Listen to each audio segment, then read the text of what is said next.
Futures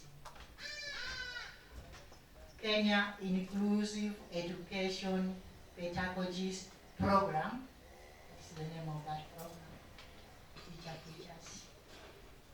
Not future teacher. The Commonwealth of Learning has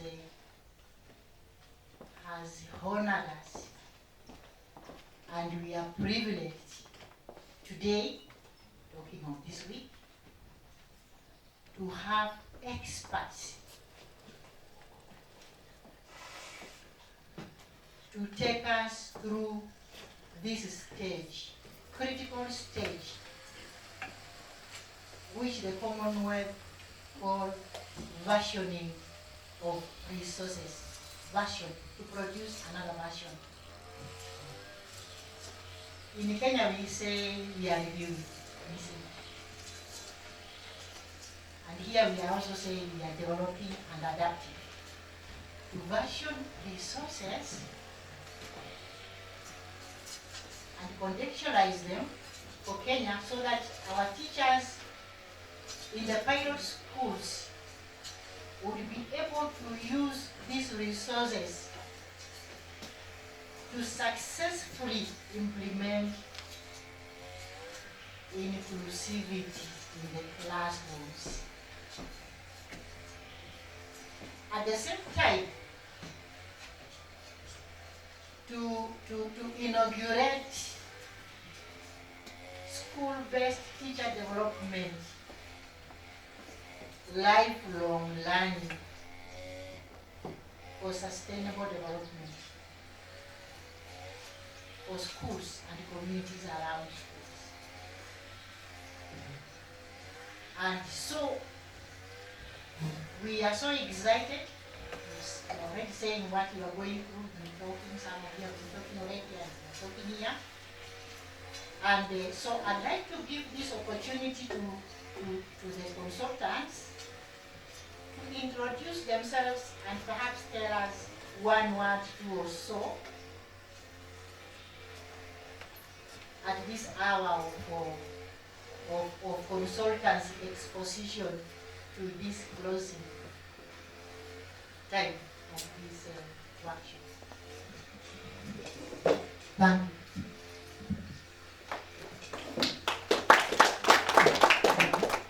Thank you very much. All protocols observed. Ladies and gentlemen, good afternoon. Good afternoon. I have a great fear of being called a consultant. And that's partly because, as many of you now know, I spent nearly a decade working as a member of staff in a college of education in Botswana. A college like many colleges of education where we had to fight to get any photocopying done, where textbooks, if they came, were not the textbooks that we'd ordered, but something else. You know the situation. And about twice a year, myself and my brothers and sisters at the College of Education would have to suffer at the hands of various consultants coming in from UK, I'm afraid to say, or America, Belgium, some with very good ideas, but often completely contextually inappropriate. So we'd all listen very politely, we'd all make the right noises, and then they'd go and we'd wipe our brows and say, okay, let's get on with our business. So I have a bit of a fear of dropping into that category. But I think that's hopefully served me well, because in the last 10 years I've been working at the University of Worcester back in the UK. I'm doing some work with Open University and their TESA, Teacher Education in Sub-Saharan Africa project. And through that, made many visits to Zambia and now Kenya, and I've worked on other projects too in other parts of the continent. And I hope that experience of suffering at the hands of consultants has helped shape the way that I work. And so I thank you for inviting us here. I have to say I've had a really enjoyable 5 days, and it's gone by incredibly quickly. I'm so happy to be able to visit the Kenya Institute of Special Education, because it's an institute that I've heard about for a long time. And I've read about it, and I've had colleagues who've worked here and who've studied here, and I've always been wanting to visit, and now I've been able to. And so I really thank you for that opportunity. But I'll come back to that. This is my first visit to Kenya, and I came as Gareth, but I go home as Ole Gareth. Having gone through a very brief initiation ceremony midweek, which I haven't told my wife about yet. We'll see how she reacts as a Zambian to that change in character. But that's just symptomatic of the great hospitality that you've shown us this week, and the great friendliness and support that you've given us in many ways.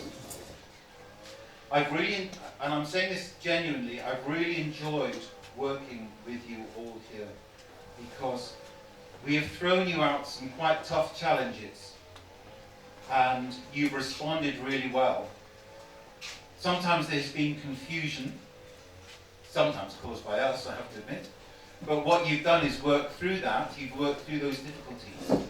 And I often say to my students at home, but they never believe me, but I often say to them, you know, the best learning takes place when you're a little bit confused, because then you really have to think about it. And I think the art of teaching is to be able to support students through that little bit of confusion. Don't confuse them too much or you'll lose them, but challenge them. And we have challenged you, I think, and you've challenged us on occasions too, which is great. But you've been so willing just to get stuck in to the various tasks and assignments.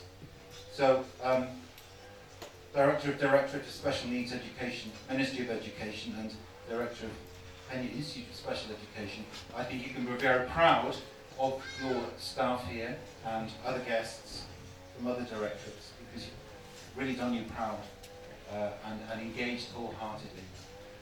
So thank you very much to everybody. Just one final reflection. When I first started working in Botswana 20 years ago, maybe I'd go off and do a workshop. Often I'd be the only person with any ICT, maybe my laptop, which I bought personally, I'd take it along and use that. And then after a few years, projectors started appearing, so I'd link it up to a projector, and sometimes there'd be electricity and it would work. And then about 10 years ago, when I started running workshops on the Tessa materials in Zambia, by then a lot of people were coming in with their own laptops, and we would share materials, maybe on CDs or via USB sticks. And now, 10 years later, here we are, and with just one or two glitches, we've been able to get online, to use our phones, our personal laptops and notebooks and so forth, and things are changing very, very rapidly. And we can sometimes forget that. We can forget how things are, have improved. But I think that's a very positive reflection on the Ministry of Education in Kenya and their specific focus on special needs education and also ICT. And that's very fortunate for special needs, because the two go really well together. And I think that focus, and also on maths and science, I understand as well, but those specific two foci on SNE and ICT are coming together very well. And I'm really impressed by the way that's working out, and impressed too by the developments at Kise, which is terrific. So just to say thank you once again for making our stay so enjoyable and being so productive on our behalf.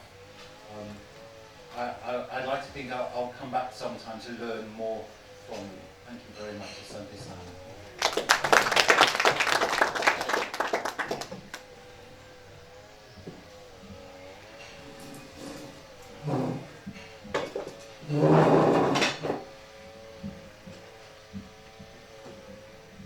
Good afternoon, everybody, and all protocols acknowledged. We have many very esteemed people in the room, and I'm very pleased that you're here, Director of the Directorate of Special Needs, and the Minister, and the Director of Tuesday. Well, I work for the Open University, which is a distance learning university. I feel very humbled to be labelled as an expert, because actually I'm really just a teacher. I was a classroom teacher, and then I became a teacher educator, and I did that because I was really interested in the process of teaching and the underlying conceptual frameworks and so on. But then I realised that actually what's really crucial in teacher education is getting our language right for the teachers. The mission statement for the Open University is open to people, places, methods and ideas. It's one of the best mission statements I think I've come across. It really does, we really do what it says on the tin. We're open to people, places, methods and ideas.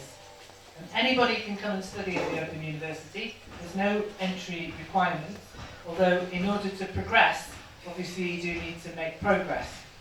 So we have 174,000 learners, and a lot of which are people who are coming into higher education study, having not enjoyed school, having not been very successful at school, but then having rich life experiences that have opened their minds and realised they'd like to study further. As part of this mission, the Open University is engaged in international development work. And we're very, very unusual in the international development arena. We're not an NGO. NGOs do stuff.